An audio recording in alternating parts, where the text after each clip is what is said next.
اپنی کورٹ میں لگایا گیا، وہ خود بینچ کے سربراہ بن گئے، لیکن یہ سنا گیا کہ انور ظہیر جمالی صاحب انڈر ہینڈ ڈیل کر کے ایک پاسے ہو گئے۔ اس کے بعد پھر جسٹس ثاقب نثار صاحب پاکستان کے چیف جسٹس بنتے ہیں، ان کی طرف سے بینچ تشکیل دیا گیا جس میں شامل کیے گئے 5 جج صاحبان جن کا ہم تذکرہ کر چکے ہیں۔ ان کے سامنے جو کچھ رکھا گیا، ان کے سامنے جو کچھ لایا گیا، تو ناظرین ہم نے ان کی عظمت کی بات کی ہے، ہم اس پر اب بھی قائم ہیں کہ ان کے سامنے جو کیس لایا گیا اس میں نیک نیتی نہیں تھی، میاں نواز شریف صاحب کو پھنسانا تھا، یہ کیس سامنے لایا گیا، لیکن کیس اتنا زیادہ مضبوط تھا کہ میاں نواز شریف صاحب کو سزا ہو گئی۔ بینچ کے سامنے جو کچھ رکھا گیا، جو شواہد رکھے گئے، جو ثبوت رکھے گئے، ان کی بنیاد پر فیصلہ یہی بنتا تھا جو سنایا گیا میاں نواز شریف صاحب کی نااہلیت۔ ان سے ایون فیلڈ کی منی ٹریل مانگی گئی، میاں نواز شریف صاحب نے پارلیمنٹ کے اندر کھڑے ہو کر کہا جناب یہ ہیں وہ ذرائع، لیکن جب سپریم کورٹ کی طرف سے وہ ذرائع مانگے گئے تو اس موقع پر کہا گیا کہ میاں نواز شریف صاحب کی پارلیمنٹ میں کی گئی تقریر سیاسی تقریر تھی، قطری خط سامنے لایا گیا لیکن وہ بھی واپس ہو گیا۔ بات ہم یہ کر رہے تھے کہ میاں نواز شریف کو کسی طریقے سے پھنسانا تھا، وہ کسی کے دل سے اتر گئے تھے، تو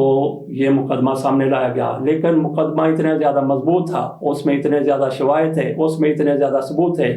کہ ججوں نے عین اپنے ضمیر کے مطابق، قانون کے مطابق، ضابطوں کے مطابق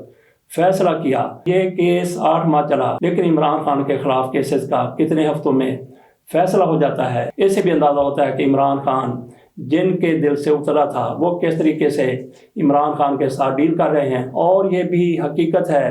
کہ عمران خان کو جب اقتدار سے نکالا گیا، اگر وہ خاموشی سے بیٹھ جاتے تو ان کے خلاف شاید ایک مقدمہ بھی نہ بنتا، لیکن عمران خان کھڑے ہو گئے، ڈٹ کر کھڑے ہو گئے، یا جو بھی آپ کہہ لیں، انہوں نے جھکنے سے، کوئی بھی بات ماننے سے انکار کر دیا۔ تو یہی وجہ ہے کہ آج عمران خان کو اتنے مصائب کا، اتنی مشکلات کا سامنا ہے۔ عمران خان 1 منٹ میں اپنے لیے بہت بڑا ریلیف حاصل کر سکتے ہیں اگر وہ بات مان جائیں۔ جس طرح سے شیخ رشید قلعے کے لیے گئے یا دوسرے لوگ اٹھا لیے جاتے ہیں، وہ ایک پریس کانفرنس کر دیتے ہیں، اسی طرح سے عمران خان صرف جھک جائیں، دب جائیں تو عمران خان بھی بالکل اسی طرح سے پاک صاف ہو کر باہر آ سکتے ہیں، جس طرح سے کئی پی ٹی آئی کے لیڈر پریس کانفرنس کر کے اور انٹرویو دے کر باہر آ چکے ہیں، سکون کی زندگی گزار رہے ہیں۔ بات ہم نے شروع کی تھی کہ ان ججوں کی عظمت کو سلام کرنا ہے جنہوں نے آئین کے مطابق، قانون کے مطابق فیصلے کیے، لیکن آج چونکہ حالات بدل چکے ہیں، ایک بندے کی سوچ بدلی تو پاکستان کا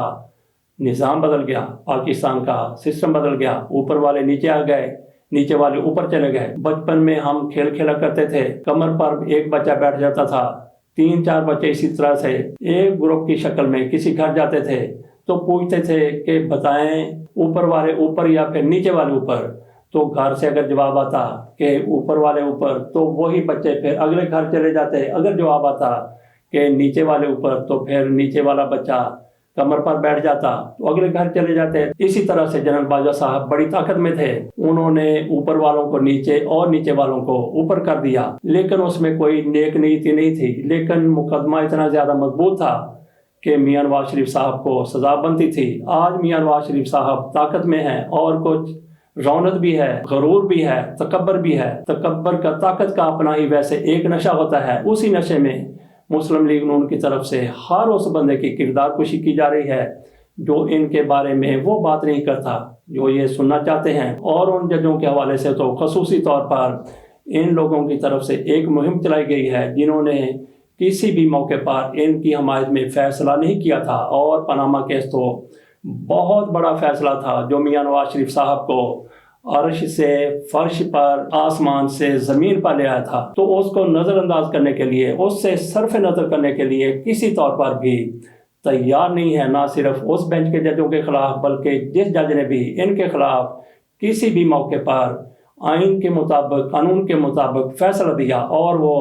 ان کی حمایت میں نہیں تھا، ان کی بھی کردار کشی کی جا رہی ہے۔ اور جرنیلوں کے بارے میں بھی ان کا یہی رویہ ہے، جیسے جنرل فیض حمید اور جس طرح سے جنرل باجوہ صاحب، حالانکہ جنرل باجوہ نے ان پر اتنا بڑا احسان کیا ہے، اس احسان کو بھول گئے، لیکن اس سے پہلے جو ان کی طرف سے ان کے ساتھ